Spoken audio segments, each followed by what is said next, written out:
লীলা সূত্র এবে করিবে করিয়ে বর্ণন 24 বৎসর প্রভুর গৃহে অবস্থান তাহারে করিল লীলা আদি লীলা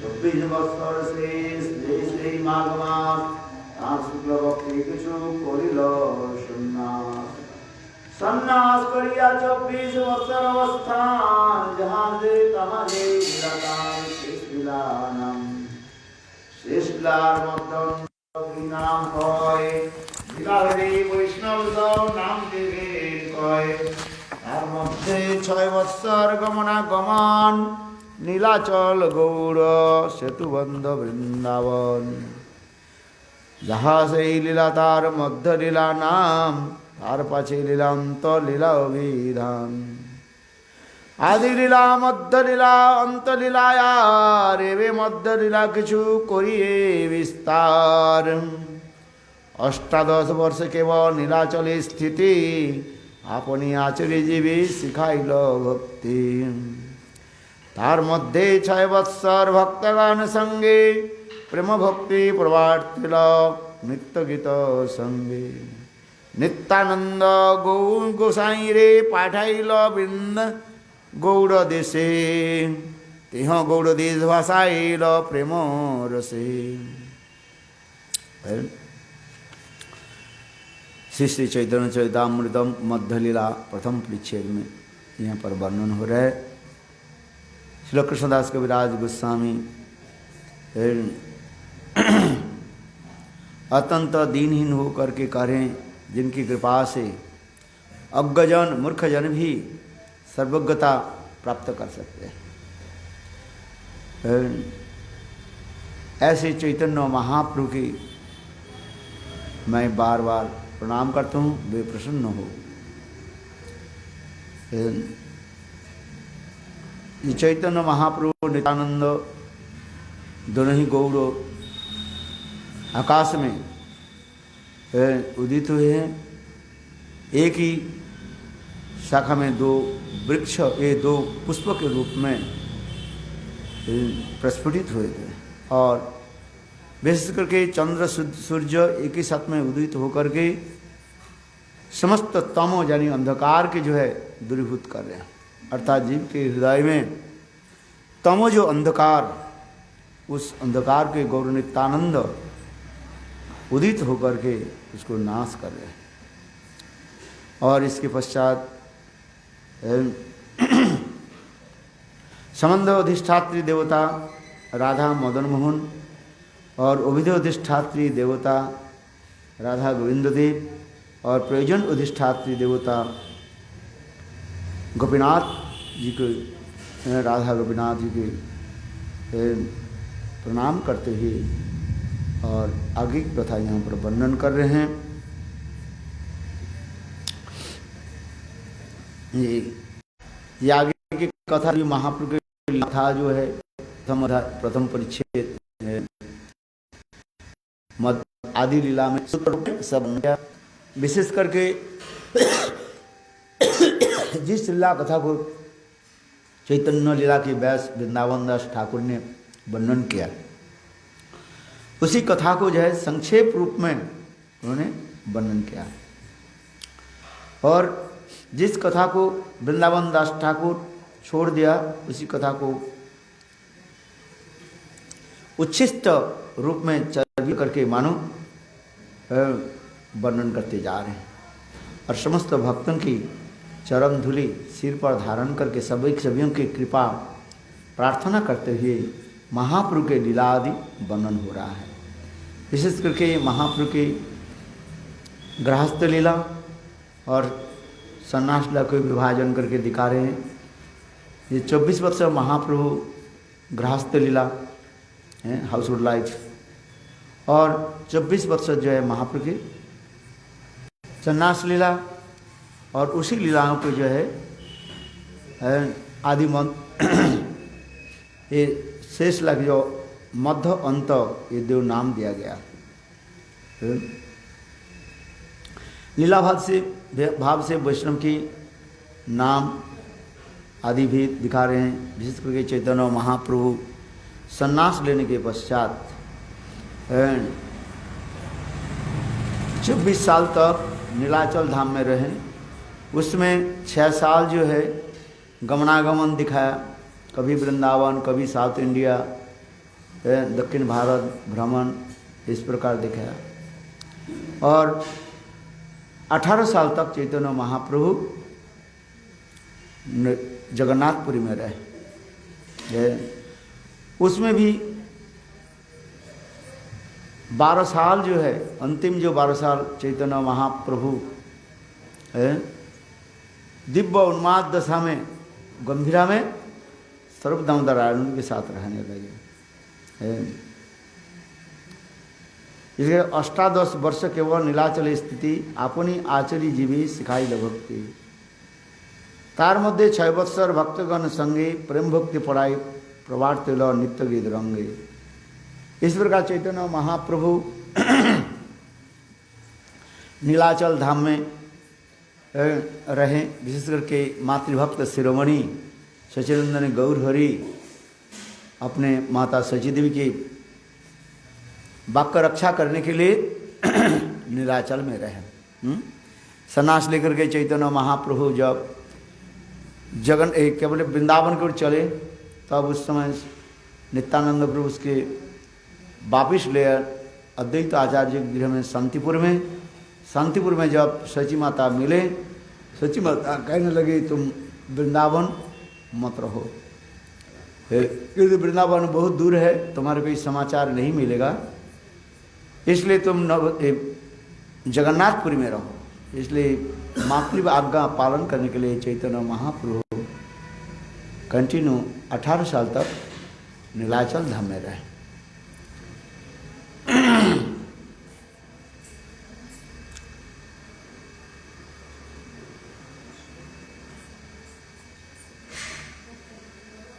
और विशेषकर चैतन्य महाप्रभु नीलाचल में रहे, किंतु नित्यानंद प्रभु के जो है गौड़ देश जब ये नवद्वीप धाम को प्रेम रस में डुबाने के लिए महाप्रभु आदेश दिया है, इसलिए कहते हैं त्यों गौड़ देशे भाषा लो प्रेम रसे सहजे नित्यानंद कृष्ण प्रेम उद्दाम प्रभुर आज्ञा कैल तहा जहाँ तहाँ प्रेम दान है। महाप्रभु के आदेश से नित्यानंद प्रभु सर्वत्र प्रेम प्रदान करने लगे, दान करने लगे। इसलिए कृष्णदास कविराज गोस्वामी नित्यानंद प्रभु के चरण कमल में प्रणाम करते हुए और विशेष करके चैतन्य महाप्रभु जितने भी प्रियजन है उनकी भी नित्यानंद कृष्णदास कविराज गोस्वामी प्रशंसा और उनकी चरण वंदना कर रहे हैं। चैतन्य गोसाई जरे बोले बड़े भाई त्यों कहे मोर प्रभु चैतन्य गोसाई। चैतन्य महाप्रभु नित्यानंद प्रभु की बड़े भाई के रूप में स्वीकार करते हैं। और नित्यानंद प्रभु कहते हैं चैतन्य महाप्रभु मेरा इष्ट देव है गोसाई। आपनी कहे प्रभु आपन हे प्रभु को प्रभु बलराम तथा भी चैतन्य करे दास अभिमान। इस प्रकार नित्यानंद प्रभु साक्षात बलदेव प्रभु है और बलदेव प्रभु होकर के चैतन्य महाप्रभु कृष्ण के व चैतन्य महाप्रभु को अपने दास अभिमान करते हैं। चैतन्य से सब चैतन्य गाओ लव चैतन्य नाम है। नित्यानंद प्रभु कहते हैं जो कुछ भी देखो सब चैतन्य महाप्रभु के। चैतन्य के नाम ग्रहण करो और चैतन्य के नाम कीर्तन करो। चैतन्य जो भक्ति करे सही मोरो प्राण है। जो चैतन्य महाप्रभु की भक्ति करते हैं नित्यानंद प्रभु कहते हैं वो मेरा प्राण स्वरूप है। यही मत लोके चैतन्य भक्ति लो आई लो दीन ही निंदुक सवारे निस्तारी लो। इस प्रकार नित्यानंद प्रभु सब जीवों के जो है प्रेम दान आदि करने लगे। यहाँ तक दीनहीन निंदुक सबके नित्यानंद प्रभु उद्धार किया। तभी प्रभु ब्रजे पठाइल रूप सनातन प्रभु आज्ञाएं दुई भाई आइल वृंदावन। भक्ति प्रचार दी सर्व तीर्थ प्रकाशिल मदन गोपाल गोविंदेर सेवा प्रचारिल। नाना शस्त्र आनी कैल भक्तिगंत सार मूढ़ अधमेरे तिहु करिल निस्तार। प्रभुर आज्ञाय कइल सब शास्त्र विचार, ब्रजे निगूढ़ भक्ति करिल प्रचार। इस प्रकार गोस्वामी वर्ग विशेष के रूप सनातन महाप्रभु के आदेश से वृंदावन में पधारे और वृंदावन में आकर के भक्ति, शुद्ध भक्ति की प्रचार आदि करने लगे, जिससे विशेष करके महाप्रभु इन लोगों के 4 आदेश दिया था, लुप्त तीर्थ उद्धार, ऐसा नहीं,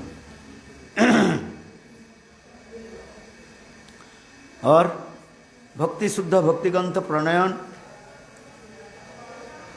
श्री विग्रह प्रकाश, और हाँ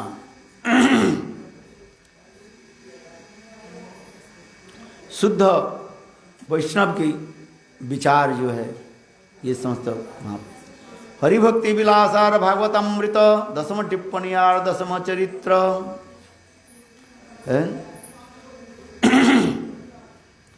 यही सब ग्रंथ कइल गोसाई सनातन गोसाई पाद महाप्रभु की कृपा से व आदेश से हरिभक्ति विलास भागवतामृतम बृहद भागवतामृतम और श्रीमद् भागवत की दशम स्कंद की टीका, सार्थ दर्शनी टीका और ये समस्त ग्रंथ उन्होंने प्रकाश किया। रूप गोस्वामी कइल जत के करू गणन, रूप गोस्वामी अनेकों ग्रंथ प्रकाश किया। विशेष करके उनके विशेष ग्रंथ कहते हैं प्रधान किच्छु करिए गणन, लक्ष्य ग्रंथे कइल ब्रज विलास वर्णन, रूप गोस्वामी पाद 1 लाख श्लोकों के द्वारा ब्रज की कृष्ण की ब्रज विलास की लीला कथन को प्रकाशित किया। भक्ति रसामृत सिंधुआर विदग्ध माधव, उज्जवल मणिया ललित माधव, दान के लिए कौमदी आर बहुत तबावली, अष्टादश लाच्छादन आर पदावली, गोविंद बिरुदावली ताजहार लखन, मथुरा महात्मा तार नाटक वर्णन, लघु भागवतामृत आदि के करू गणन, सर्वत्र करिल ब्रज विलास वर्णन। तार भातुपुत्र जीव गोसाई जत भक्ति ग्रंथ कइल तार अंत नाई। रूप गोस्वामी पाद की ग्रंथ की विशेष वैशिष्ट भक्ति रसामृत सिंधु, विदग्ध माधव, ललित माधव, उज्ज्वल मणि,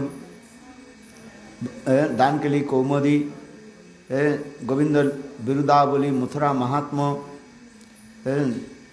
ऐसे अनेक ग्रंथ, विशेष करके लघु भागवतामृत ग्रंथ प्रकाश किया है। सनातन गोस्वामी बृहद भागवतामृतम और श्रील रूप गोस्वामी पाद लघु भागवतामृत ग्रंथ को प्रकाश किया।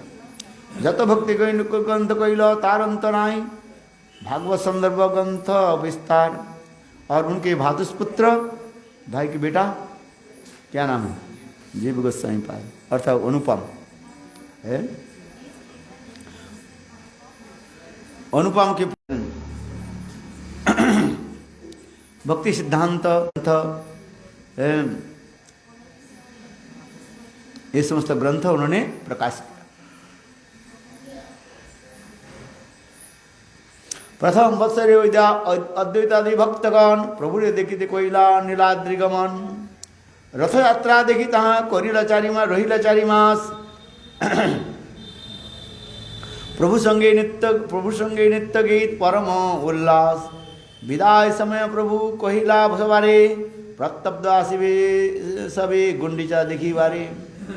प्रभु राज्ञाय भक्तगण प्रतब्ध आसिया, गुंडीचा देखिया जाय प्रभु रे मिलिया। 12 वत्सर जइछे कइल गतागति, अन्य दुहार दुहा बिना नहीं स्थिति। तार से जई रहे 12 वत्सर, कृष्ण विरह लीला प्रभुर अंतर। निरंतर रात्रि दिन विरह उन्मादे, हासे कांदे नाचे गाए परम विषादे। जे काले करें जगन्नाथ दर्शन, मने भावे कुरुक्षेत्रे पाइयाछि मिलन। रथयात्रार आगे जबे करें कीर्तन, ताहा जेई पदमात्र करे गायन।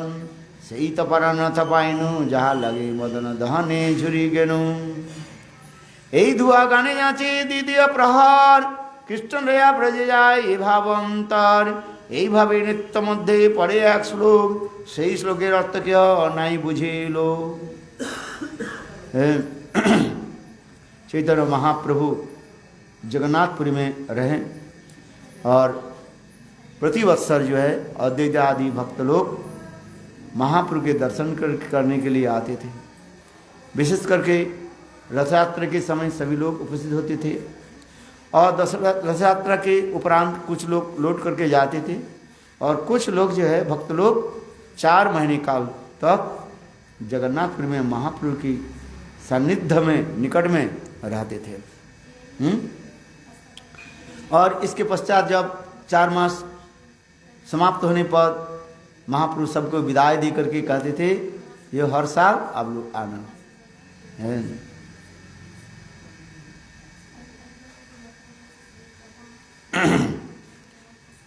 और विशेष करके अंतिम जो 12 साल मैंने कहा था महाप्रभु किस प्रकार विरह आदि में उन्माद दशा में रहते थे। जिस प्रकार उद्धव ब्रज में आकर के राधा जी के दिव्य उन्माद आदि दशा को दर्शन किया, ठीक उसी प्रकार राधा जी के दिव्य उन्माद दशा के भाव में विवाहित होकर के महाप्रभु रहते थे। अधिकार भाव जैसे उद्धव दर्शने सही मत रहे प्रभु रात्रि दिन है। और विशेष करके चैतन्य महाप्रभु जगन्नाथ जी के निकट जब आकर के नित्य गीत आदि करते थे, महाप्रभु के भाव में यही होता था ये मने भावे कुरुक्षेत्रे पाइया छे मिलन रथ यात्रा आगे जबे करे न नर्तन तहारे पद मात्र करे गायन।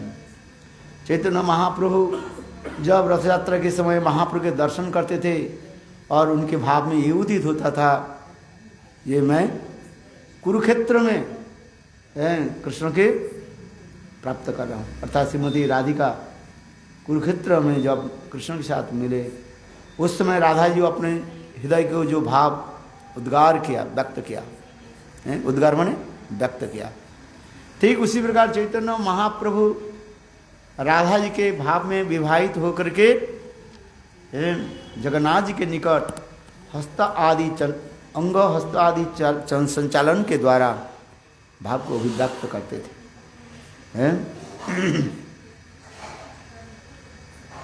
राधा जी के जो 3 जो है विश्वानंदिनी श्रीमती राधिका वृंदावन छोड़ करके नहीं जाते। उनके 2 प्रकाश है, एक संयोगिनी और एक वियोगिनी राधा। ठीक उसी प्रकार चैतन्य महाप्रभु संयोगिनी राधा की भाव आदि व्यक्त करते थे जगन्नाथपुरी में।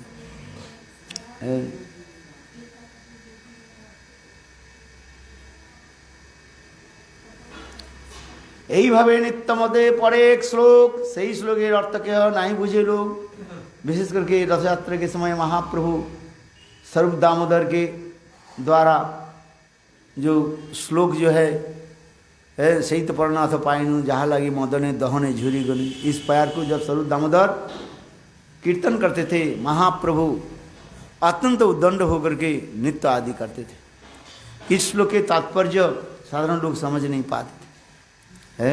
सही तो पढ़ना अर्थात सुदीर्घ विप्रलंब के बाद राधा जी जब कृष्ण के साथ मिलते हैं उस समय राधा जी अपने हितगत भाव को जो प्रकाश करते हैं उसी भाव जिससे हमारी चंडीदास अपने कीर्तन में लिखते हैं या आचार भरिया यदि मानिक पाई तो वो हम प्यारे दुर्दिश न पठाए है। ये समस्त भाव को जो है हमारे विद्यापति चंडीदास व्यक्त किया। उसी कथा को चैतन्य महापुरुष स्मरण करके नित्य गीत आदि करते थे। फिर चैतन्य महाप्रभु रथ यात्रा के समय और एक श्लोक क्या करते थे, ज कौमार हर से स एव ही बरसता एव चित्रक्षपा ते च्युत मिलित मालती सुरभय पौड़ कदम्ब अनिला सा चैवा आस्मि तत्र सुरत व्यापार लीला विधौ। रेवा रुदसी वितुषी तुरतुरे चेत समुत्कंठते। काव्य प्रकाश है ग्रंथ साहित्य दर्पण। इस ग्रंथ के श्लोक महाप्रभु बार बार उच्चारण करते थे। रथ यात्रा के समय जगन्नाथ जी के सामने नित्य करते करते इस श्लोक के महाप्रभु उच्चारण करते थे। इस साधारण नायक नायिका की भाव के व्यक्त होते जा रहे हैं। माने प्राकृत स्त्री पुरुषों की ये भाव इस श्लोक में व्यक्त हुए। तो प्राकृत स्त्री पुरुषों के भावों की कथा सुन करके सभी लोग के सभी भक्तों के चित्त मन जो है इस क्या बोलते सिरोदेश जो के घूमता रहता था। ये महापुरुष सन्यासी हो करके ऐसे स्थूल बुद्धि वाले मनुष्य की ये सब कथा क्यों महाप्रभु क्यों उच्चारण कर रहे हैं? स्त्री पुरुष की कथा होता है। कोई विवाहिता स्त्री जो है अपने ससुराल से जब अपने पिहर में आई तो उनके सारी सखियाँ उनकी चारों तरफ घेर लिया। कहने लगी तुम पहली बार अपने पिहर से आई, ससुराल से आप आई हो, तो ससुराल की कुछ कथा सुनाओ हमें, कैसे तुम्हारी सुख आनंद हुआ। तो वो कहने लगे जी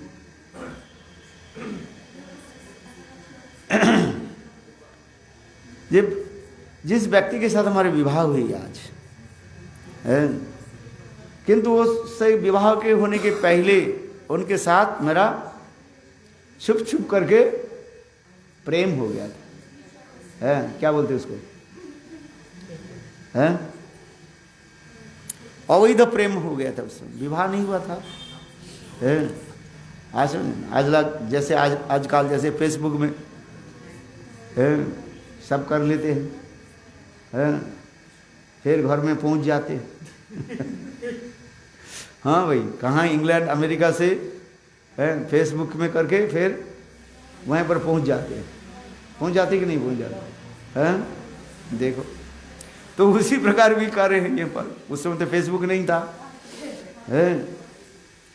तो वो कह रही है ये विवाह के पहले हम दोनों एकांत में मिलते थे रेवा नदी के तट पर, और विशेष करके वो रेवा नदी के तट पर बेतोसी कुंज में हम दोनों मिलते थे। बेतों के ये कुंज होता है। और निकट में माधवी मालती की सुंदर बगीचे से सुगंध भिन्न भिन्न हवा आकर के दोनों के हृदय के चित्त मन के इतने प्रकार के जो है कामोद उद्गम कराते थे। कामोद्गम समझ तो हृदय में काम की वासना को जगाते थे। और वो रात्रि भी ऐसी था। मधुमास माने चैत्र और वैशाख मास को मधुमास कहा जाता है। मधुर मधुर ये तो है, मधुर मधुर वो मधुमास था। और ज्योत्सना भी रात्रि चंद्रमा की किरणों के द्वारा वो स्थान इतने उजला हो जाते थे। रेवा नदी के तट पर हम दोनों बैठ करके सारी रात एक दूसरे के आलिंगन करके गले में हाथ लगा करके और अनेक प्रकार कामोद्दीपक कथा आदि वर्णन करते थे। उस समय ऐसे लगता था 4-5 घंटे ऐसे लगता था 2-4 मिनट के भांति वो बीत जाता था। किंतु काल क्रम से उसी व्यक्ति के साथ मेरा विवाह हो गया। ऐसा नहीं, तभी तो अच्छा है ना। यदि उस व्यक्ति के साथ विवाह नहीं होता तो और भी संसार नरक बन जाता है। ऐसा समझ में कभी कभी पिक्चर में दिखाते हैं ना, वो किसी के साथ प्रेम किया, बहुत साल तक प्रेम किया, उसके पिता माता ने दूसरी के लड़के के साथ विवाह कर दिया। तब क्या होता है? उनके घर और उनके जीवन नरक बन जाता था। है कि नहीं ऐसे ऐसे पिक्चर में दिखाते हैं, सिनेमा में दिखाते हैं, यूट्यूब में भी दिखाते हैं। लड़की के साथ उसके बहुत साल से उसके प्रेम किया, उसके माता पिता ने गंध लग गया, ये तो लड़का ठीक नहीं है, भाई लड़की ठीक नहीं है, तो उनको दूसरी स्थानों पर विवाह कर दिया। तो वो लड़का लड़की फिर दोनों क्या करते हैं, फिर छुप छुप करके मिलते रहते हैं, और अंत में फिर बिग जो है क्राइम हो जाता है, पता ही रहता है, ऐसे होते रहते हैं। अथवा दोनों ही आत्महत्या कर लेते हैं, गले में रस्सी लटका लेते हैं, अथवा नदी में कूद करके आत्महत्या कर लेते हैं, संसार नरक बन जाता है। मेरे कहने की बात तब भी तो यही इतना ही तो है। चलो वे कह रहे हैं क्या, जो पहले जो प्रेमिक प्रेमिका थे और काल क्रम से दोनों के साथ विवाह हो गया, वो कहते हैं तो आपका मतलब विवाह तो हो गया है, किंतु इस विवाह की जीवन में हमारे सुख नहीं है, आनंद नहीं है। जो छुप छुप करके मिलने में जो आनंद होता था, जो उल्लास होता था, उसमें आनंद नहीं है। तात्पर्य क्या है, अपरागित चित जगत की ये कथा भी इसमें आ रहा है, अर्थात सकिया और परकिया। अपरागित चित जगत में सख्यात्व की अपेक्षा परक्यात्व श्रेष्ठत्व दिखा रहे हैं। सकिया में दोष क्या होता है, स्वच्छंद मिलन होने पर एक दूसरे के दोष दिखाई पड़ता रहता है कि नहीं, ये दिखाई पड़ता रहता है। और सब समय क्या खट्टा मिजाज रहता है, खट्टा मिजाज समझते हो,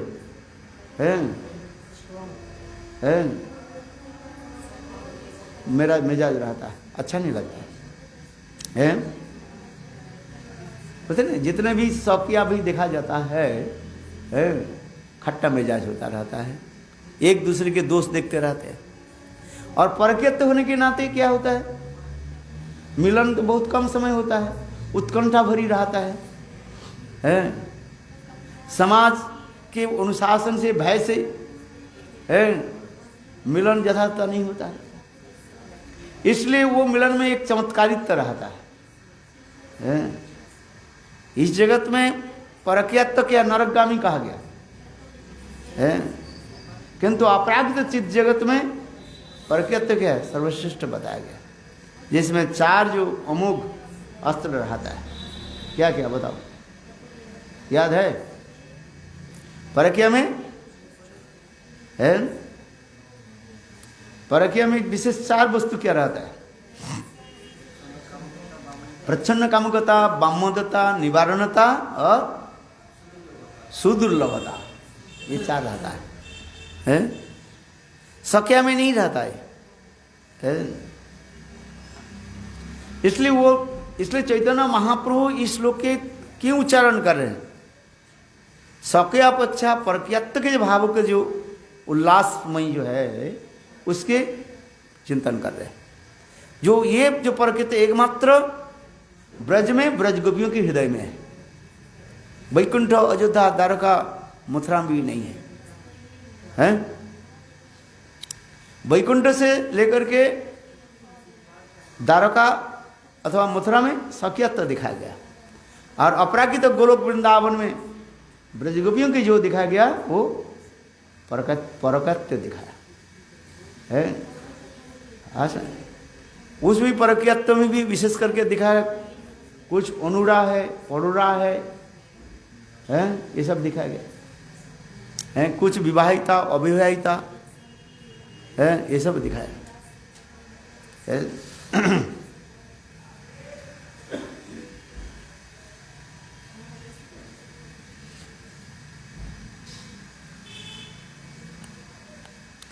और विशेष करके उस समस्त ब्रज गोपियों की पुत्र कन्या आदि नहीं हुआ, ये सब भी दिखाया गया है। आज में ये भी विशेष वैशिष्ट दिखाया गया है। विवाह होने पर भी उन लोग के अपने अपने पतियों के साथ मिलन नहीं हुआ है। ये समस्त दिखाया गया। तो ये समस्त अधिक वर्णन होते जा रहे। इसलिए महाप्रभु इस श्लोक की क्यों कीर्तन क्यों करने लगे, अर्थात अपराकृत चित्त जगत की भावना की लेकर के, अर्थात स्वकीय अपेक्षा परकृत भाव की उत्कर्षता है, स्पेशलिटी है, वैशिष्ट दिखाया गया। यही श्लोकेर अर्थ जाने अकेला स्वरूप दैव से वत्सरता गया रूप। प्रभु मुखे श्लोक सुनी श्री रूप गोसाई, सही श्लोकेर अर्थ लोक कोरिला तथाई। ये जो श्लोक के अर्थ जो है एकमात्र स्वरूप दामोदर जानते थे, है ये कहते हैं यही श्लोकेर अर्थ जाने अकेला स्वरूप दैव से वत्सर गया रूप। उस साल जिस समय चैतन्य महाप्रभु इस श्लोक के उच्चारण कर रहे थे, जब कुमार हर, उस साल रूप गोस्वामी पाद भी उपस्थित थे। इसलिए रूप गोस्वामी पाद उस श्लोक के अर्थ जान करके प्रिय स्वयं इस श्लोक की उन्होंने रचना की। आगे की कथा बताएंगे। प्रभु मुखे श्लोक सुनी श्री रूप गोसाई, शेष के अर्थ श्लोक करिल तथाई। श्लोक करी एक तालपत्रते लिखिया, आपन बासार चले राखिल गुंजिया। श्लोक राखी गेला समुद्र स्नान करिते, प्रभु ताहारे मिलिते। हरिदास ठाकुर श्री रूप सनातन, जगन्नाथ मंदिरे ना जाए तीन जन। महाप्रभु जगन्नाथेर उपभोग देखिया, निज गृहे जान तीने रे मिलिया। এই তিনের মধ্যে যাবে থাকে যেই জন, তারে আসে আপনার মিলে প্রভুর নিয়ম। দৈবে আসে প্রভু যাবে ঊর্ধ্বরেতে চাহিলা, চালে গোঁজা তালপত্র সেই শ্লোক পাইলা। শ্লোক পড়ি আসে প্রভু আবিষ্ট হইয়া, রূপ গোসাই আসি পড়ে দণ্ডবধ হইয়া। উঠে মহাপ্রভু তারে চাপড় মারিয়া, কইতে লাগিলা কিছু কোলেতে করিয়া। মোর শ্লোকের অভিপ্রায় না জানে কোন জনে, মোর মনের কথা তুমি জানিলে কে মনে। এতে বলি তারে বহু প্রসাদ করিয়া, স্বরূপ গোসাই রে শ্লোক দেখাইয়া। স্বরূপের পুছে প্রভু ইহা বিস্মতে, তোমার মনের কথা রূপ জানিল কে মতে। মোর মনের কথা রূপ জানিল কে মতে।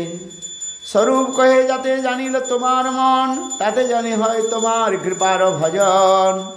প্রভুকে তারে আমি সন্তুষ্ট হইয়া, আলিঙ্গন কইলু সর্বশক্তি সঞ্চারিয়া। যোগ্য পাত্র হয় গুড় রস বিবেচনে, তুমিও কহিব তারে গুড় রসাখ্যানে। এসব কথা কহিব তারে বিস্তারিত করিয়া, সংক্ষেপে উদ্দেশ্য কইল प्रस्ताव पाइया। कृष्णदास कविराज गोस्वामी करें ये महाप्रभु के अभिप्राय जान करके, अर्थात श्लोक के अनुसार रूप गोस्वामी पाद जो श्लोक रचना की है। प्रिय सो अयं कृष्ण सहचरी कुरुक्षेत्रे मिलित, तथा अहं सा राधा तदिदं उभयो संग सुखम। तथापि अंत खेलन मधुर मुरली पंचमजुषे, मनो में कालिंदी पुरीनो विपिनाय स्पृहती। सुंदर श्लोक है।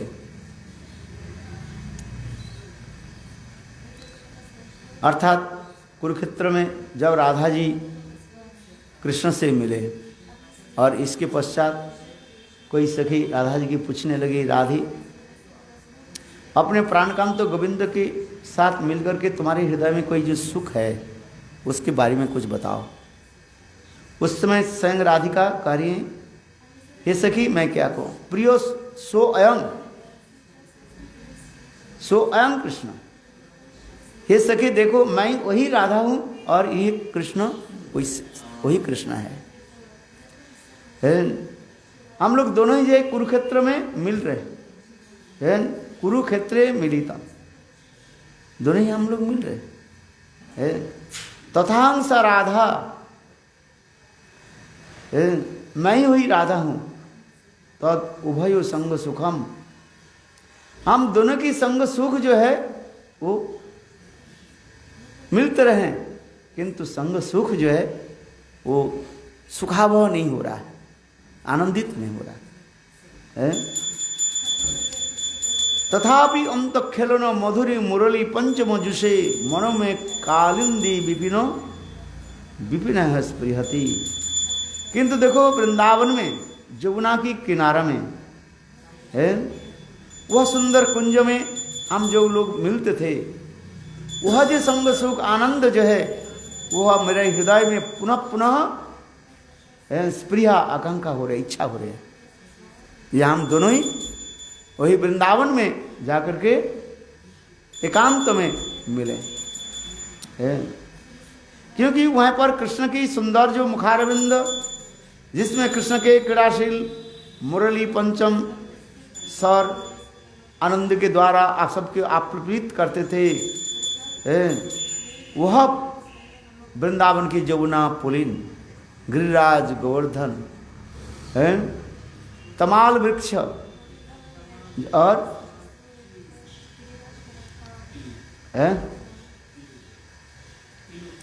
तमाल और कौन सा वृक्ष होता है? तमाल वृक्ष के साथ कदम्ब वृक्ष है। हाँ सुनिए, वृंदावन की विशेष कदम्ब के एक होता है एड़ी कदम्ब कहा जाता है, जिसमें एक होता है कदम्ब पुष्प होता है इतने सुंदर पीले पीले हो जाता है, और एक होता है केली कदम्ब होता है, सब छोटा छोटा, देखने में बहुत सुंदर होता है। वह स्थान जाने में मेरा चित्त उत्कंठित हो रहा है। यही श्लोकेर अर्थ संकल्पे सुन भक्तगण, जगन्नाथ देखी जबे जैसे प्रभुर भावन, राधिकार कुरुक्षेत्रे कृष्ण दर्शन, यद्यपि पयन तभु भावे न ओइछन। राजवेश हाथी घोड़ा मनुष्य गहन, कहाँ गोपवेश कहाँ निर्जन वृंदावन, सही भाव सही कृष्ण सही वृंदावन, जबे पाई तबे है वांछित पुराण। महाप्रभु के भाव यहाँ पर व्यक्त हो रहे हैं। ये चैतन्य महाप्रभु जब जगन्नाथ जी के सामने जो कीर्तन करते थे, उसके भाव यही था, राधा भाव में विवाहित होकर गए। मानो राधा जी कृष्ण के निकट निवेदन कर रहे हैं, हे कृष्ण अब ये कुरुक्षेत्र के त्याग देकर के छोड़ करके आप वृंदावन में चलिए, क्योंकि ये कुरुक्षेत्र जो है ऐश्वर्य भूमि है। यहाँ पर हाथी घोड़े और अनेक जो है सेनापति और आदि इसके स्थान, विशेषकर हाथी के चिंगार, घोड़े के जो हर्षर और रथों की घर घर शब्द, ये समस्त का हृदय विदार है। राजवेश राज मुकुट राजदंड हाथ में है, किंतु वृंदावन में इतने सुंदर गोपवेश त्रिभंग ललित है, सिरादेश पर मयूर पंखा है, गल में वनमाल्य बरहा पीड़ नरबर बोपू, कितने सुंदर वो रूप है। जमुना पुलपुलीन है, जहाँ पर सुंदर कुंज में हम लोग विराजमान होते थे, रहते थे। चारिदिक कितने सुंदर सुशोभन वृंदावन की है, जहाँ पर कोयल कुहकते थे, मयूर नृत्य करते थे, फूलों में इतने सुंदर सुंदर माधवी मालती, ये समस्त फूल अपने आप प्रस्फुटित हो जाते थे, जहाँ पर भ्रमर गुंजन करते हैं, गुनगुन गुनगुन शब्द भ्रमर है, वहीं पर है। इसलिए वो वृंदावन में चले है। यही मेरा एकमात्र अनेर मोर मन मोर मन वृंदावन मने बने एक करी जानी, ताते तुम्हार पदद्वय कराओ यदि उदय, तबे तुम्हार पूर्ण कृपा मानी है। श्रीमती राधिका माने श्री चैतन्य महाप्रभु राधा भाव में दैन करके कह रहे हैं, हे कृष्ण दूसरे के मन साधारण मन है, और मेरा मन कैसे वृंदावन, अभिन्न वृंदावन, मनेर मन अनेर मन मन मोर मन वृंदावन मने बने एक करी जानी, ताहाते तुम्हारे पादद्वय कराओ यदि उदय, तभी तुम्हारे पूर्ण कृपा मनी। आप कृपा करके यदि वृंदावन में पधारे, यही मेरा एकमात्र निवेदन है। इस समस्त भावों के चैतन्य महाप्रभु जगन्नाथ जी के सामने व्यक्त करते थे। कभी कभी चैतन्य महाप्रभु श्रीमद् भागवत की एक श्लोक भी उच्चारण करते थे, जहाँ पर गोपियाँ कृष्ण के गोपियाँ कृष्ण की जो है उलाहना देते थे, मान दशा में उलाहना देते, जिससे श्रीमद् भागवत में 82 अध्याय में 48 नंबर श्लोक में वर्णन होते जा रहे हैं। क्या बोले? आहुश्चते नलिननाभ पदारविंदम जोगेश्वरे हृदय विचिंत अगाधबोधयी संसारकूपपतितोत्तरवालम्बनं गेहं जुषामपि मनसोदयात् सदानं। आहुश्चते नलिननाभ पदारविंदम जोगेश्वर हृदय विचिंत अगाधबोधयी। जब कृष्ण गोपियों की ज्ञान योग की ध्यान योग ज्ञान योग की कथा सुनाया है, आज में ज्ञानी लोग अथवा योगी लोग योग साधना आदि के द्वारा मन के एकाग्र करके ईश्वर के जो है ध्यान करते रहते हैं, और उनके ध्यान में ईश्वर भगवान प्रकट होते हैं और अपराकित नेत्र से भगवान के दर्शन करते हैं। इसलिए उनके कभी विरह नहीं होते है, योगियों की विरह नहीं होता इसमें, क्योंकि योगी लोग योग आदि के द्वारा ध्यान आदि के द्वारा भगवत दर्शन आदि करते रहते हैं। तो उसी प्रकार कृष्ण कहने लगे, देखो आप लोग योगियों के भांति ध्यान मेरा ध्यान करो है, क्योंकि मैं सर्वत्र हूँ।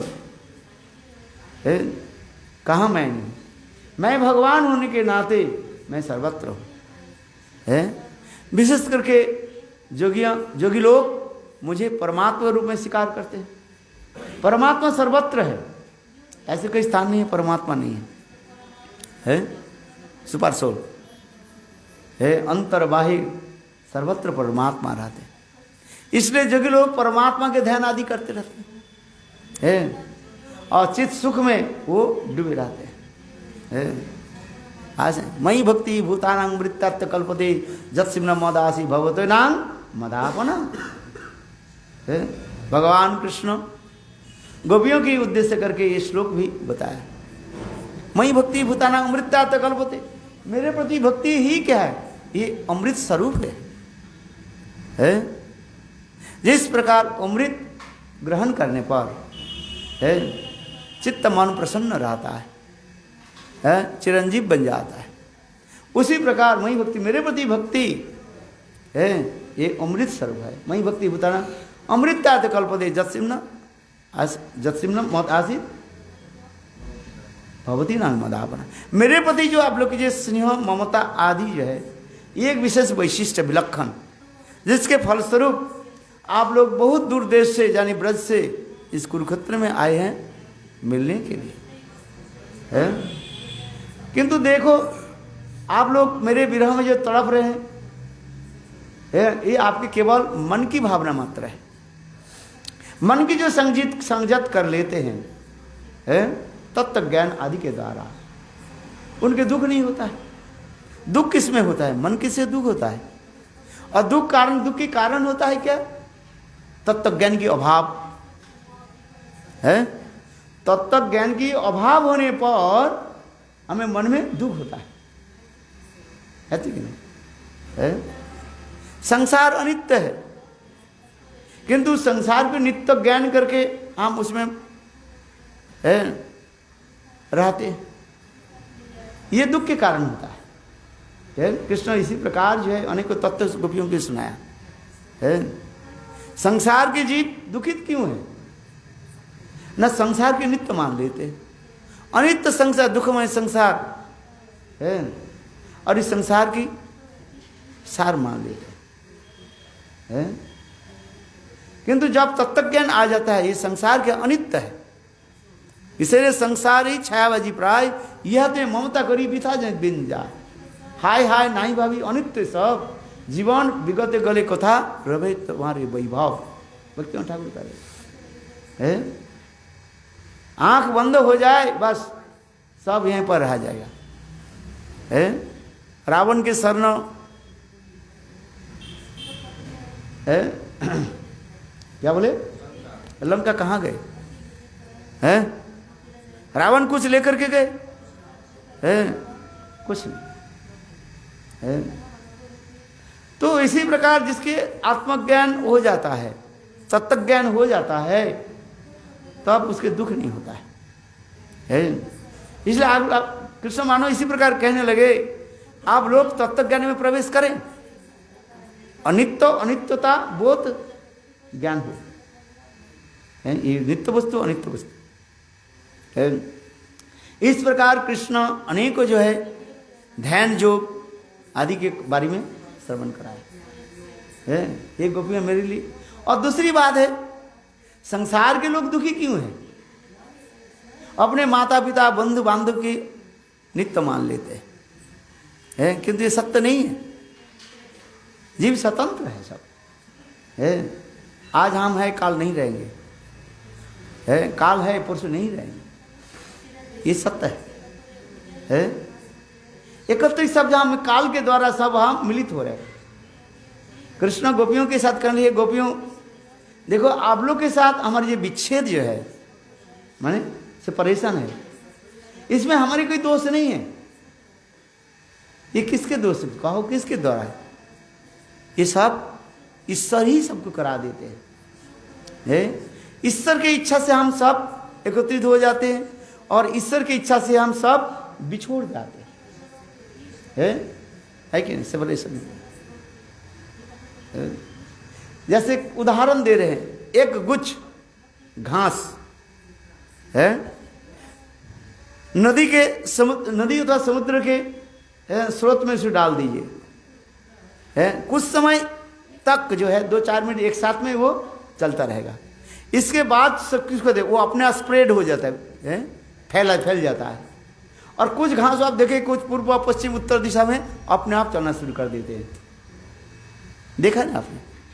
नदी के जल में स्रोत में आप इतना घास को फेंक दीजिए, कुछ समय तो एकत्र रहता है और इसके बाद अपने आप समुद्र की स्रोत से एक तरफ नहीं जाते, वो ऐसे बिखर जाते हैं और बिखर करके दूसरी दिशा में चलते रहते हैं। काल क्रम से कोई घास एक साथ में मिल जाते, 2-4 एक साथ में मिल जाते, और कुछ घास तो मिलता ही नहीं है। अथा अगम्य समुद्र में जा करके न कहाँ कहाँ चले जाते हैं।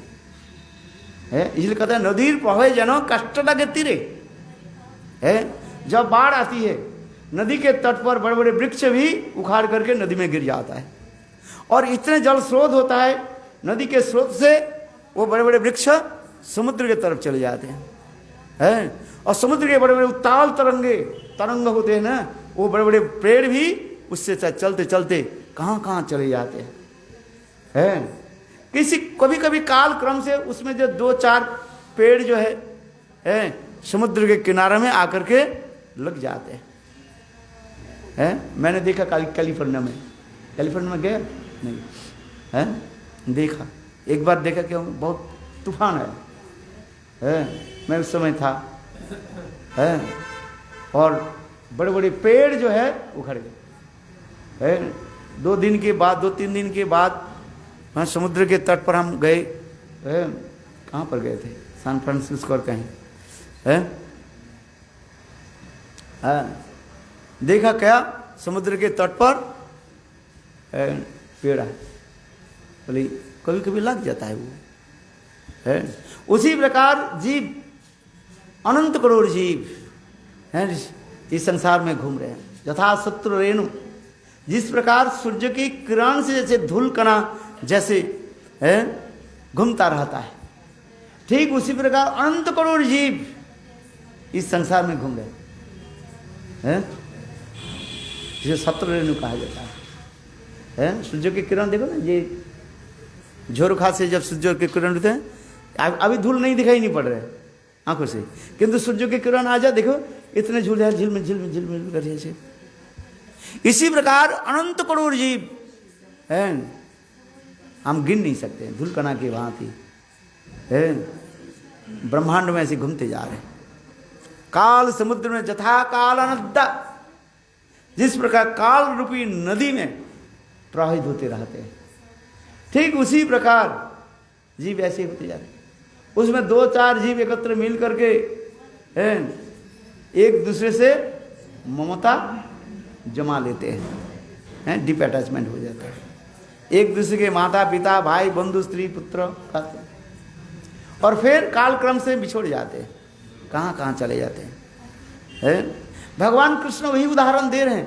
दूसरी उदाहरण दिया भागवत में, जिस प्रकार विशाल समुद्र में कहाँ से एक विशाल जो टापू हो गया, द्वीप है, देखते देखते वह स्थान पर अनेकों वृक्ष आदि हो गया, देखते देखते वहाँ पर कहाँ से पक्षी आदि आकर के वहाँ पर पेड़ों में जो घोंसला बनाया, और देखते देखते कहाँ से लोग आके वहाँ पर व्यवसाय वाणिज्य करते हुए विशाल सौध बना ली, विशाल विशाल अट्टालिका। जैसे ऑस्ट्रेलिया महाद्वीप कहा जाता है, महाद्वीप से सबसे बड़ा टापू कहा जाता है। पृथ्वी के सबसे बड़े आइलैंड कौन सा है? ऑस्ट्रेलिया महादेश, सारी तरफ पानी पानी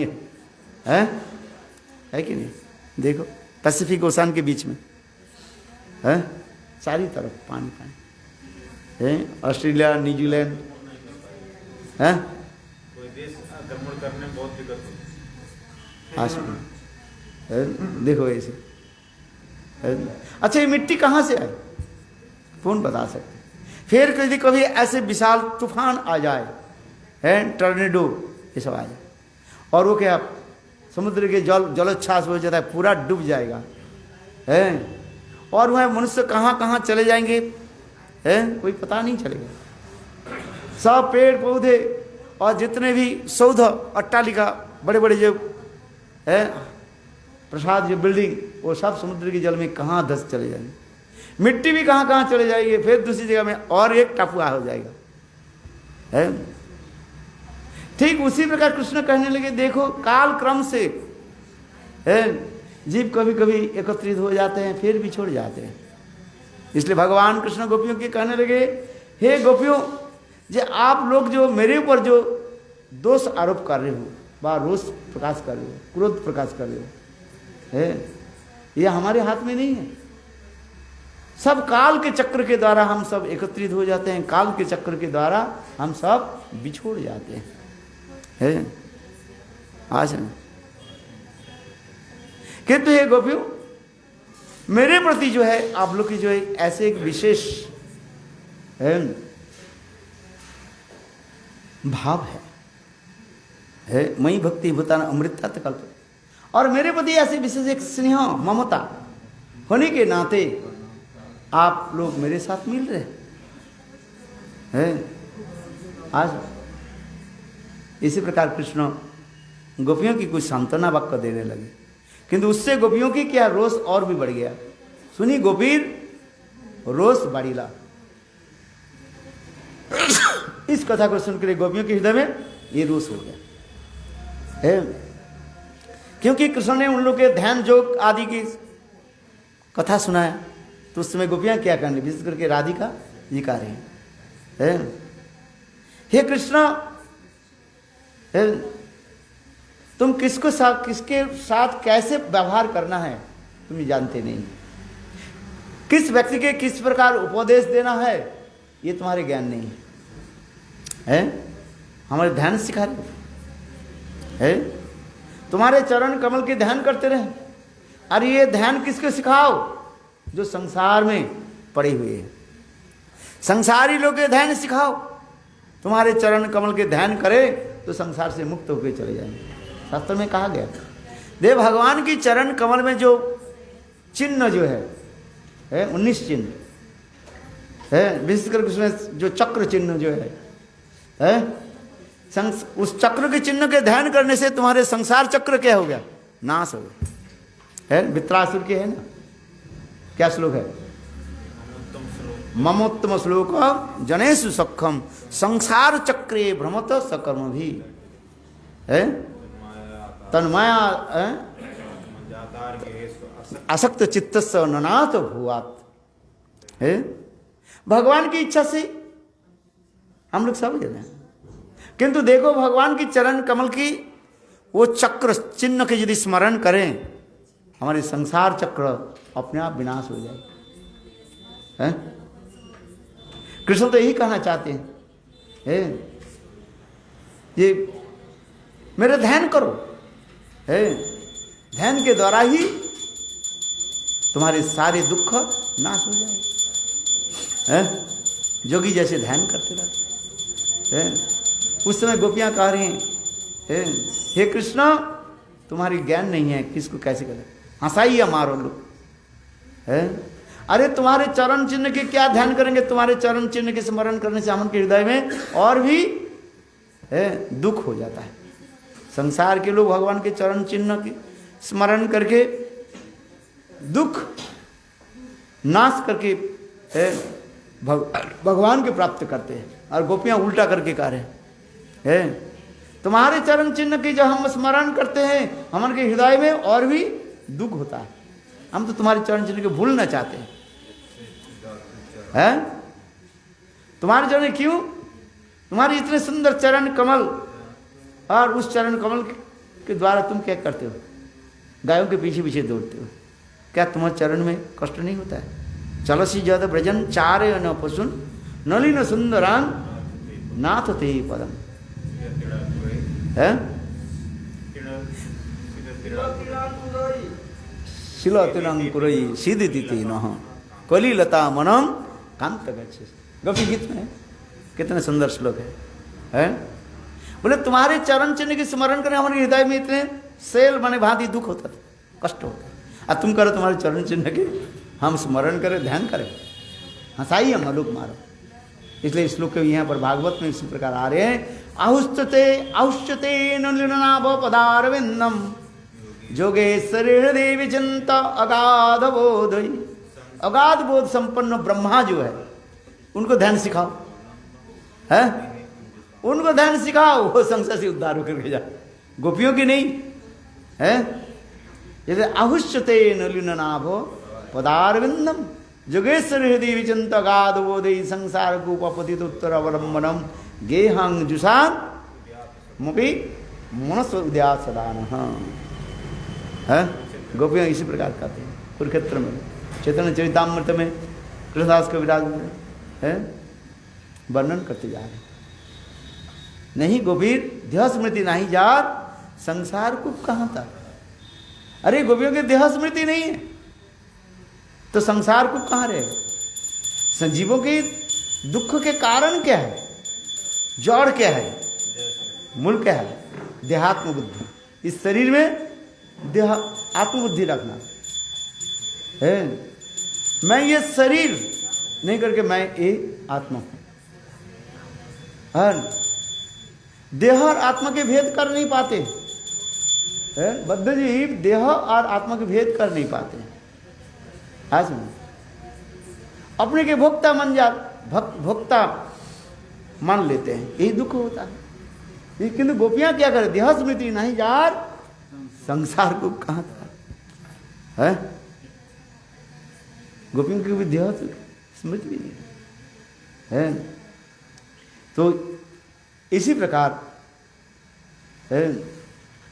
भावुक जय चैतन्य महाप्रभु जगन्नाथ जी के सामने वही व्यक्त करते थे, तुम्हारा चरण मोर बजपुर घरे उदय करे यदि तबे वांछा पूरे भागवते श्लोकार्थ कोरिया विचारिया रूप गोसाई श्लोक कइल लोग बुझाइया। এই रूप महाप्रभु देखे जगन्नाथे सुभद्रा सहित देखे वंशी नहीं हाथे। इस प्रकार चैतन्य महाप्रभु भाव में अभिष्ट होते हैं। जब भाव शिथिल हो जाता है, भाव चले जाते हैं, तो अब देखा क्या, जगन्नाथ जी के साथ सुभद्रा, और उस समय वंशी नहीं देखा। पहले क्या देखा, जगन्नाथ जी को नहीं देख रहे, क्या देखा, श्याम सुंदर गोविंद के दर्शन है। फिर अभी क्या देख रहे हैं, जगन्नाथ, और जगन्नाथ के साथ कौन है, सुभद्रा, और वंशी आते नहीं। त्रिभंग सुंदर ब्रजे ब्रजनंदन कहाँ पाबो कहाँ पंछा करे अनुखन। उस समय महाप्रभु के हृदय में इतने दुख होता था, है क्योंकि गोपियों की, विशेष के राधा आदि गोपियों की भाव क्या है, गोविंद दर्शन। वो गोविंद भी कैसे, सिखबिंछ मौली है, सिखबिंछ मौली और वंशीधारी हो, तब उनके हृदय में उल्लास होता है, आनंद होता है। आज एक कृष्ण के सिर पर मोर पंखा नहीं रहे और हाथ में यदि बंसी नहीं रहे, दो गोपियों के हृदय में बड़े दुख होता है। और इसलिए ठीक उसी प्रकार चैतन्य महाप्रभु करे कहाँ पाबो कहाँ वंचा करे अनुकरण। राधिका उन्माद जैसे उद्धव दर्शने उद्घुर्णा प्रलाप तैछे प्रभु रात्रि दिने। द्वादश वर्षर शेष হইছে গোয়াইল এই মতো শেষ লীলার বিধান করিল। সন্ন্যাস করিল 24 বৎসর যে কইল যে কর্ম অনন্ত পার তার কে জানিবে মর্ম। উদ্দেশ্য করিতে করি দিগদর্শন মুখ্য মুখ্য লীলার করি সূত্র গণন। প্রথম সূত্র প্রভুর সন্ন্যাস করণ সন্ন্যাস করি চলিলা প্রভু বৃন্দাবন। প্রেমেতে বিহর বাহ্য নাহিক স্মরণ রার দেশে 3 দিন করিলা ভ্রমণ।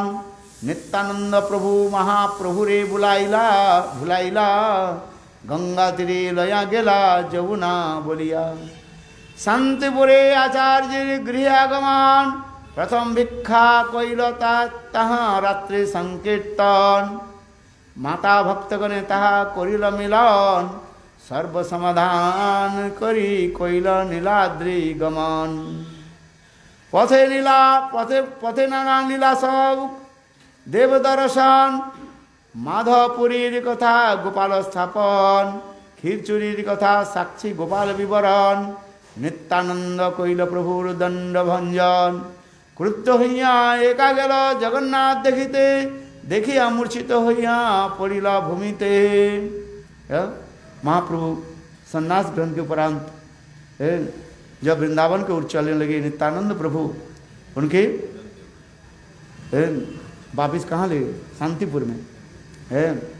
फिर वहीं पर नवद्वीपवासी मिले, विशेष करके सची माता, और सची माता के साथ मिलकर के महाप्रभु ने यह वचन दिया जो जगन्नाथपुरी में रहे, जिस कथा में पहली वर्णन किया है। और फिर महाप्रभु नीलाद्रि गमन वर्णन होते जा रहे हैं। इस मतलब संक्षेप में इस अध्याय में वर्णन हो रहा है। ये कैसे महाप्रभु चलने लगे और नित्यानंद प्रभु उनके दंड को त्रिखंड करके नदी में प्रवाहित कर दिया। और रास्ते में माधवेंद्रपुरी, साक्षी गोपाल, ये समस्त कथा भी खीरचरा गोपीनाथ की कथा ये सब वर्णन। फिर चैतन्य महाप्रभु जगन्नाथपुरी में जब पधारे और जगन्नाथ जी के दर्शन करके महाप्रभु कैसे आलिंगन करने के लिए दौड़े, और उस समय परीक्षा माने ब्राह्मण जो है उनको कैसे रोका, रोकने पर चैतन्य महा मूर्छित हो गए। और ठीक उसी समय सार्वभौम भट्टाचार्य पधारे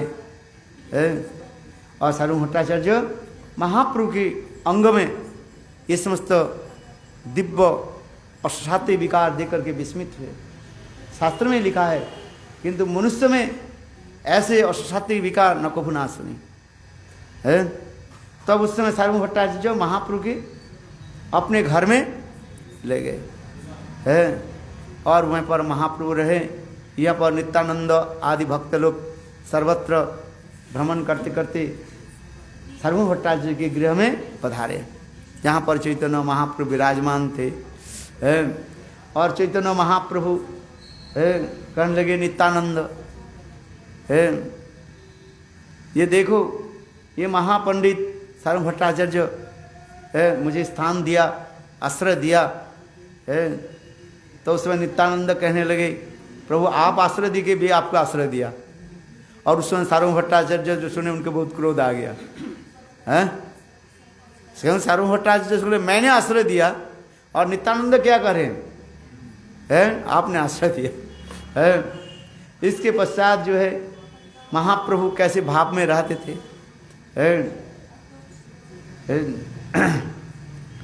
और सर्व भट्टाचार्य कहने लगे देखो तुम्हारी उन्माद दशा के कारण क्या है? क्योंकि तुम वेदांत तो अध्ययन नहीं किया है। आज सुने, इसलिए बातुल हो गया, पागल हो गया। सिद्धांत में जब पक्का हो जाओगे और तुम्हारे पागलपन नहीं रहेगा है। आज सुने, मैं बड़े बड़े सब सन्यासी को वेदांत दर्शन पढ़ाया और सबके सन्यास दिया, सबकी अच्छी हो गई। इसलिए अद्वैत तो मान शंकर भाष्य आदि के श्रवण करने पर तुम्हारे सब ठीक हो जाए, भाव ये सब चला जाएगा है। आज समझिए है, सन्यास लेने के लिए कौन सा ग्रंथ पढ़ना चाहिए? नारद परिव्राज उपनिषद पढ़ो। हाँ हाँ सर, नारद परिव्राज उपनिषद पढ़ा कभी? तब तो वैराग्य आएगा है। और वैराग्य के बाद फिर है शास्त्र ज्ञान आएगा। वैराग्य इसलिए शास्त्र शंकर पंथी में क्या होता है जो क्या बोले अधिकारी, वेदांत अध्ययन के अधिकारी कौन बनता है? शंकराचार्य कहते हैं वेदांत के बाद सन्यास के अधिकारी वही बनता है जिसके में 4 प्रकार के गुण है। 4 प्रकार के गुण होने पर वो वेदांत दर्शन के अधिकारी, अध्ययन के अधिकारी और सन्यास के अधिकारी बनते हैं। समझे? पहले जो है संसार की अनित्यता ज्ञान करें है, नहीं पहले है मुक्ति की इच्छा हो, रखना पड़ेगा। ये मुझे मुक्ति छोड़ करके कुछ नहीं चाहिए है, ये रखना चाहिए। दूसरी जो है संसार के अनित्य ज्ञान है, विशेष करके स्त्री जातियों के ऊपर अत्यंत जो है घृणित ज्ञान होनी चाहिए है, उसमें लिखा है। हाँ समझ, क्योंकि संसार के बंधन तो वहीं से आता है कि नहीं? हाहंत हाहंत है, विष भक्षण वो भी है, वही तो होता है। विष पान करके मर जाना अच्छा है। आज समझिए, ज्यादा करके स्त्री लोग हमारे में बिगड़ जाएंगे किन साथ क्या है। पहले वो निष्कंचन से आकी नहीं है, उसमें जो है कहते हैं अद्वैतवादी पे जाओ, इसके ये श्लोक आपके जरूर याद कराएंगे है।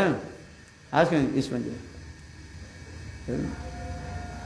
आज समझ में नहीं है, इसके नित्य अनित्यता बोध ज्ञान है।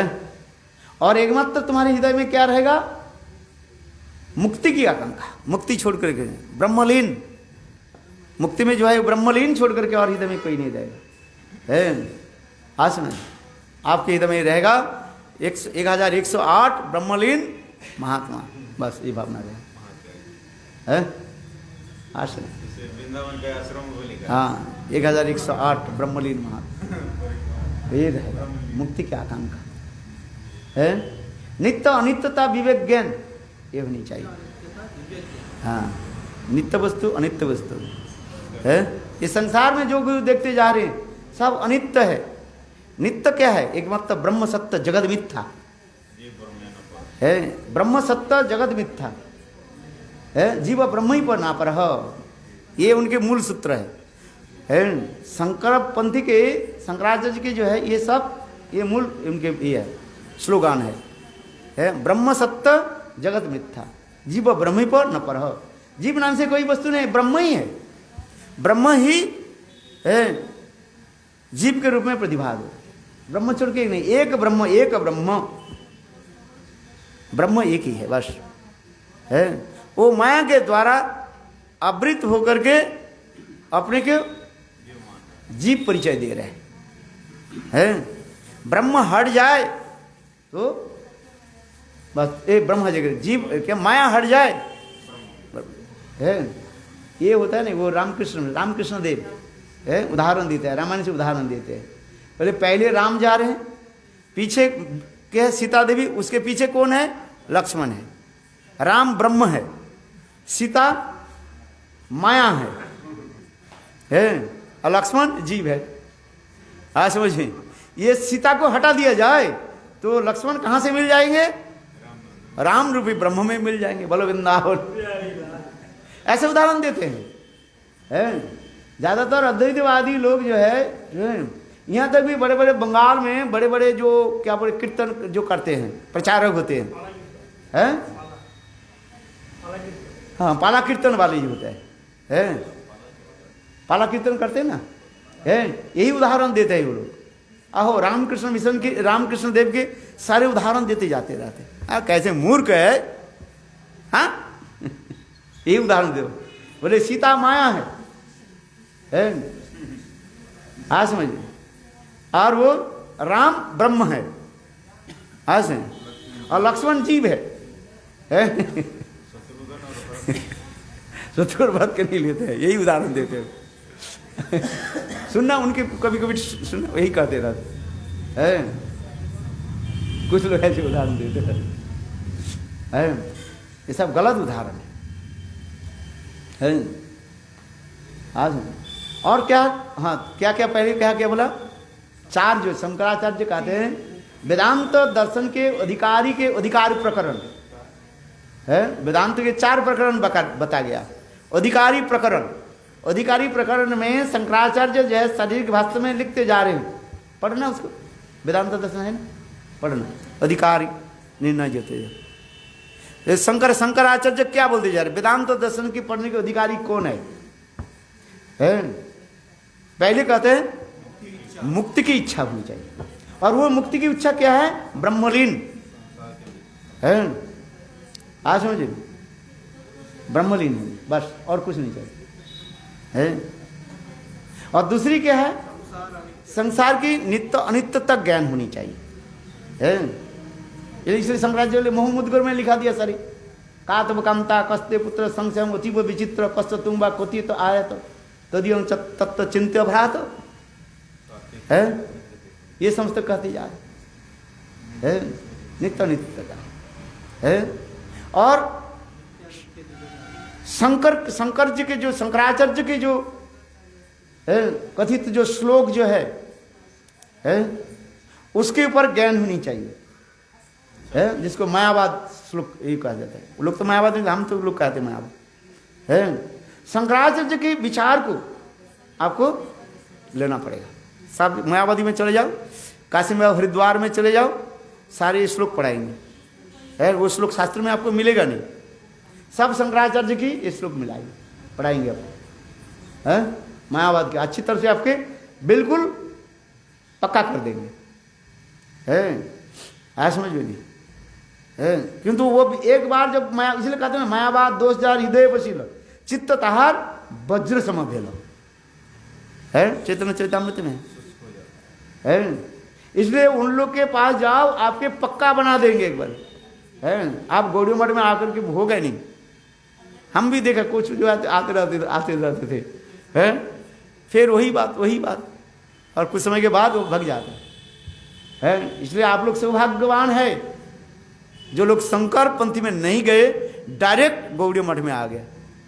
आया समझ में नहीं है, इसलिए सब भाग्यवान ही कहते। एक बार मायावाद में चले जाए ना, उसके हजारों कुछ भी बोलते रहे हैं, वो कहीं ना कहीं वो मायावाद की वो गंध उसको लगाई गई है कि नहीं है? अच्छा बात सत्य है कि नहीं है? जिसके चावल खाया वो पचेगा नहीं, वो रहेगा है, आएगा। इतना सहज नहीं उसको निकाल देना। मायावादी महाराज जी मठ में आ जाते हैं, आते हैं घूमते घूमते, कभी सुकृति के बल से आ जाता है, फिर देखा को फिर कुछ समय के भग जाता है। मैं देखा तो यहाँ पर कोई अनेकों ब्रह्मचारी आए, बहुत अच्छा विद्वान भी आए, देखा कुछ समय तक रहे है, फिर चलेगी कहाँ सब चलेगी। इतना सहज नहीं, क्योंकि एक बार मायावाद, इसलिए तो हम नहीं करे, चैतन्य चैतन्य मुझे कह रहे हैं मायावाद दोष जार हृदय बसील चित्त तहार वज्र सम भेल है। उसकी जो अहितु की कृपा हो तो हो सकता है, नहीं तो संभव नहीं। इसलिए जैव धर्म में यही तो दिखाया गया है। वो सन्यासी ठाकुर जो है उनके कैसे वैष्णव दास कैसे बने है, देखो ऐसे है। अहितु की कृपा किसी के ऊपर हो जाए नहीं तो होगा ही नहीं। एक बार सिद्धांत में एक बार घुस जाए, इसलिए अद्वैतवादी में बस चले जाओ, इतना सिद्धांत में आपको पक्का कर देंगे, बस छोड़ देंगे, इसके बाद जाओ कहाँ जाओ, हैं आज में। तो मैंने क्या कहा, ये शंकराचार्य की जो विचार सिद्धांत में आपको दृढ़ होना चाहिए, है शास्त्र में है। और चौथा क्या था, और क्या था, मैं कभी भूल जाता है, वो 4 उसमें चतुष्टय लिखा गया। चलो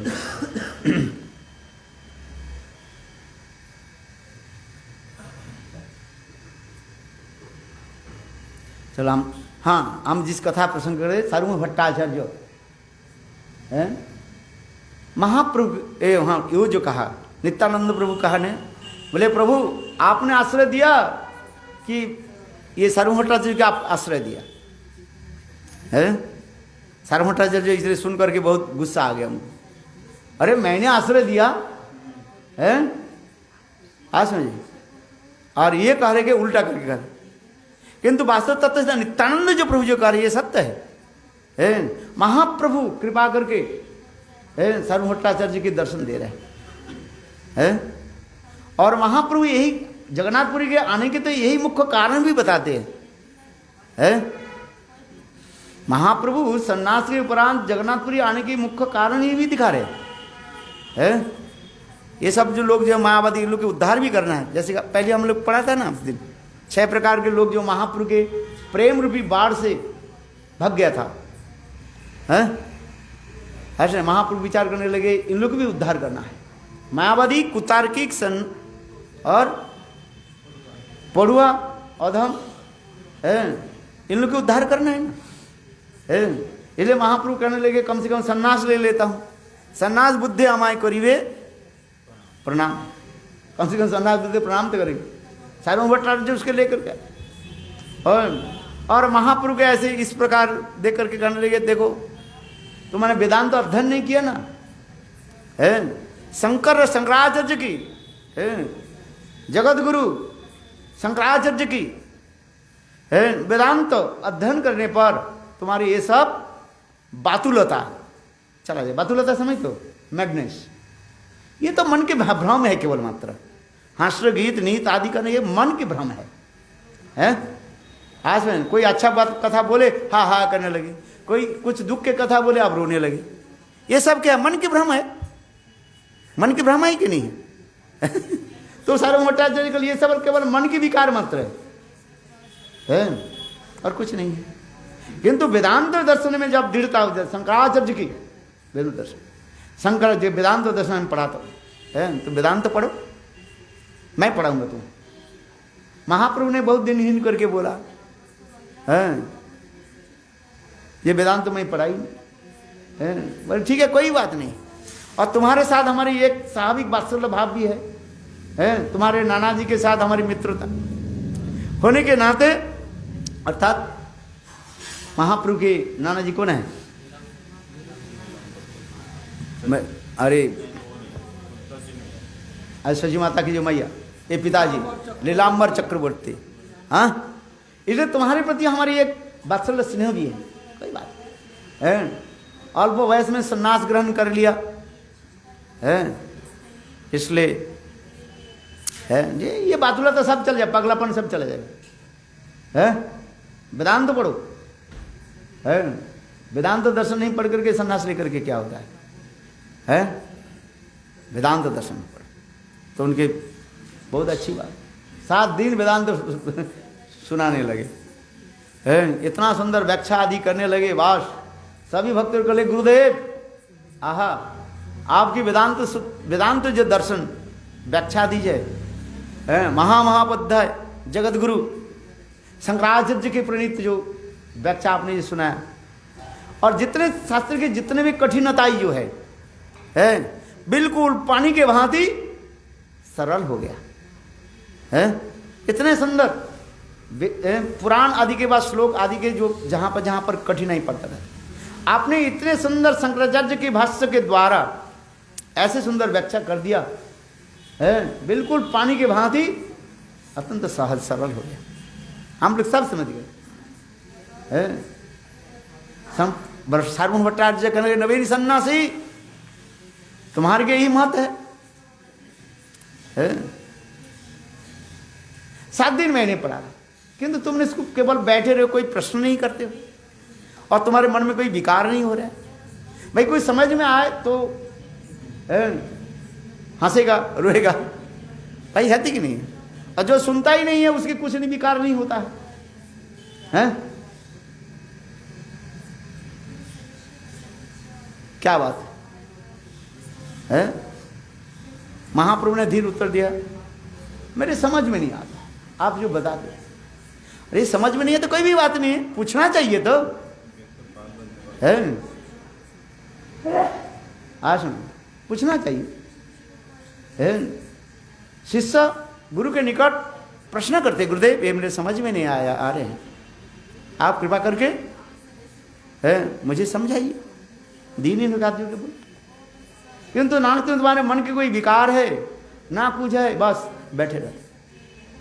महाप्रभु ने क्या कहा, ये देखो, आप जब मूल श्लोक व्यासदेव के प्रणीत वेदांत सूत्र है, जब मूल श्लोक के आप उच्चारण करते हैं और उसमें सूर्य के भांति सभा के बोले सत प्रकाशमान हो जाता है, सब कुछ प्रकाश आलोकित हो जाता है हमारी हृदय में।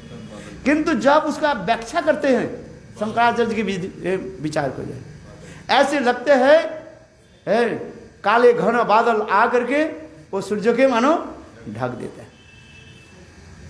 और तात्पर्य क्या है?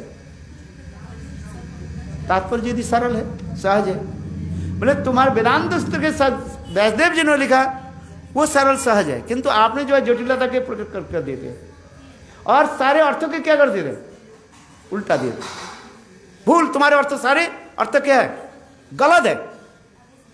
अरे बाबा, सार्वभौम भट्टाचार्य के शरीर ऐसे कपने लगे है, यदि उसका हाई प्रेशर होते तो बस गिर जाते से है, सारे शरीर ऐसे कपने लगे है। तुम एक नवीन सन्यासी है, मैं सार्वभौम भट्टाचार्य है, कितने बड़े बड़े सन्यासी को मैंने वेदांत दर्शन पढ़ाया, कितने बड़े बड़े लोगों को मैं सन्यास दे दी है। और छोटा एक बालक 24 साल, तुम कहते मेरा व्याख्या भूल है, माने गलत है, ये तुम्हारी जिहा में कैसे आ? इतने सार्वभौम भट्टाचार्य बाद थर थर थर करके कांपने लगे है, माने क्रोध से। किसके क्रोध होता है ना है, इतने क्रोध होता है वो अपने शरीर को कंट्रोल कर नहीं पाते, पैर से लेकर के सब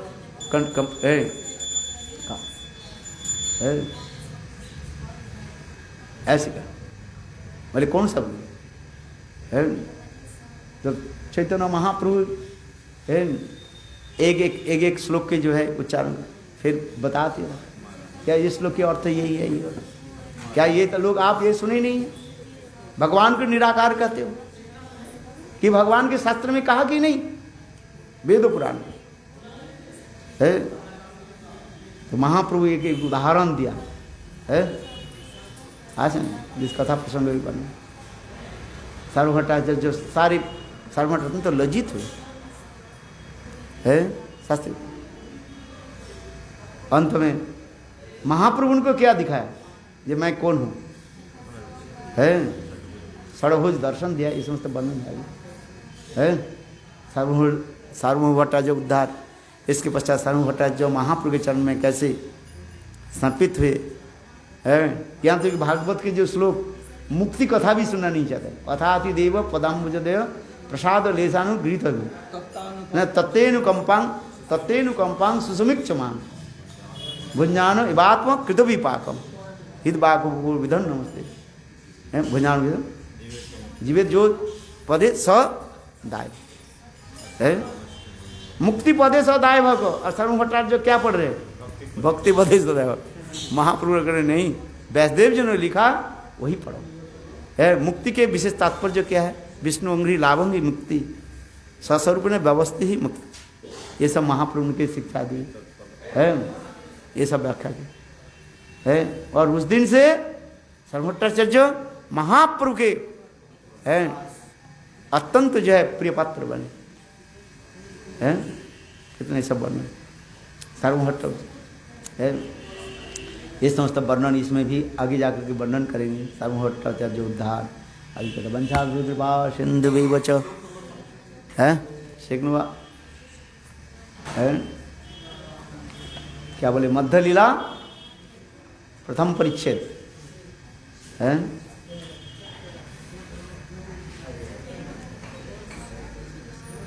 85 सैरू जगन्नाथ सुभद्रा। हाँ चलो 85